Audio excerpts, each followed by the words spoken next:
নমস্কার, আমি সুনন্দা বলছি দীঘা থেকে। অনেক দিন বাদে আমার মায়ের শরীরটা খারাপ ছিল, তাই জন্য আমি কোথাও যেতে পারিনি। আজকে সমুদ্রেতে ঢেউ আছে ভালোই, সবে পূর্ণিমা গেল তো। এখানে বসার জায়গা,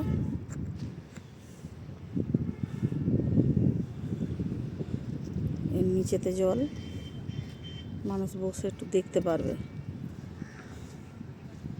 এখানে দোকান আছে ছোট ছোট, চা খাবার এসব খাওয়া যাবে। এটা মোহনার রাস্তা, মোহনার ওদিক থেকে গাড়ি আসছে।